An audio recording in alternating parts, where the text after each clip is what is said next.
My name's Jerry Dias. I'm the national president of Unifor, which is Canada's largest private sector union with over 315,000 members.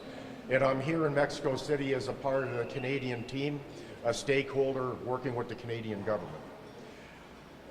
NAFTA negotiations, this round kicked off roughly 5 days ago. And so far there has been some movement in some of the smaller tables, such as telecommunications, sanitary measures, some of the smaller low-hanging fruit, there's been some movement. But if you listen to the United States in the days leading up to this round of NAFTA, they were to propose some major provisions to deal with the labor standards, specifically the labor standards here in Mexico. So after 5 days, the United States has proposed nothing, and the labor table is now closed. So here's what it means, in my opinion. As we sit here today, we have still not really tackled what are the key issues, one of the key barriers to a trade deal here in Mexico, and that's the fact that minimum wage in Mexico is 65 cents an hour, the fact that an auto worker in Mexico will never be able to afford the car that they build, the fact that we still have the CTM here in Mexico, which is a yellow union, which signs protection agreements, which takes away free collective bargaining. So the system as it exists today has left 50% of workers in Mexico living in poverty. And it's clear from a Canadian point of view that there will not be a signed NAFTA until we find a way to deal with the labor standards.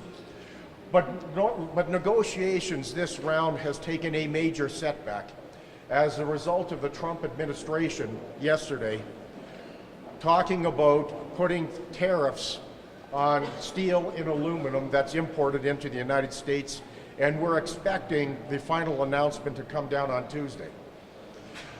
If you take a look at why NAFTA is going nowhere, we just have to take a look at the behavior of the United States. NAFTA first launched in August of 2017. So you would expect a trading partner that is looking forward to forging a deal with Canada and with Mexico to put their best foot forward. But since August of 2017, the United States has put up every obstacle to carving a deal. Either the United States is looking for Canada, especially Canada, and Mexico to walk away from the table, or they're expecting the other two countries to completely capitulate to their outrageous demands.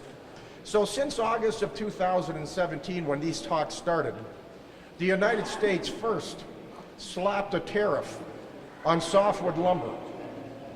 They then have slapped tariffs on all paper supplies, which has had an incredibly negative impact on workers in Canada. The United States Commerce Department then attacked Canada's aerospace sector by imposing a 300% tariff on Bombardier-built C-Series aircraft. And now the United States is talking about negatively impacting Canada's steel and aluminum industry. The United States is saying that they are looking to go after China, they're looking to go after dumped steel from Korea. But the simple facts is the country that is negatively impacted the most is Canada.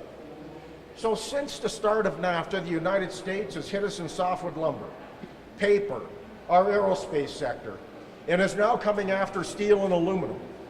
So it is crystal clear to us that if Canada is not exempted from the US tariffs on Tuesday, then Canada should walk away from the NAFTA table. Because it is clear that the United States is pushing us around. And what have we done so far in the form of retaliation? Absolutely nothing. So ultimately, Canada is going to have to start fighting fire with fire, because we cannot have our important industries continually under attack. And then I listened and I read today the comments from Richard Trumka, the head of the AFL-CIO, the head of the labor central body in the United States, talking in favor of Trump's initiatives as it relates to steel imports and the impact that it'll have on Canada. So now you have the Trump administration, you have the US labor movement, all singing from the same song sheet as it relates to retaliatory measures against Canada. So it's clear that the United States doesn't want a deal, and Canada ought to understand that and say to the United States unequivocally, if there is not an exemption on the tariffs as it relates to steel and aluminum, then Canada should just walk away from the NAFTA negotiations and start a discussion internally about the punitive measures that we impose on the United States. Because right now we are the recipient of all of the negative tariffs. It's kind of like a baseball game where you always play in the field and never get up to bat. If you don't get up to bat every now and then, you'll never get a run. So Canada now needs to be strong.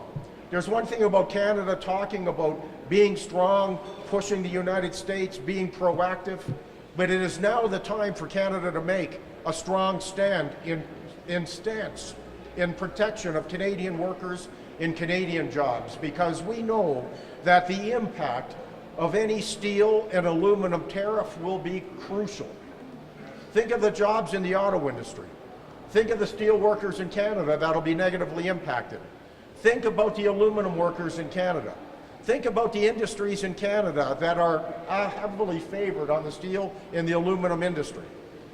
This will have a negative impact to a large extent, and Canada needs to take a very strong position. Yes, let me ask you Mr. Verhoeven, that you Steve Verhoeven this morning and the Canadian team is completely frustrated. And it's clear that the entire tone of NAFTA negotiations has taken a step backwards. Because it's difficult to bargain when you are constantly under a threat. So it's clear by the U.S. actions they don't want a deal, and it's about time that Canada, frankly, and Mexico understood that this is about walking away from NAFTA and about imposing a set of punitive tariffs. The other piece of this is that watch how the world reacts on Tuesday. Because once the United States tariffs come down on steel and aluminum, watch what the UK does. Watch what Germany does. Watch what Korea does. Watch what China does. Watch what Australia does. Watch what Sweden does. Because if people believe that the world is going to sit quietly and allow the United States to be the schoolyard bully, then good luck. So I would suggest that Canada should join with those other nations, including Brazil, that I expect are going to take a very strong stance against the United States. It's time now for action. And there's no question, NAFTA negotiations, based on the U.S. announcement, is going absolutely nowhere.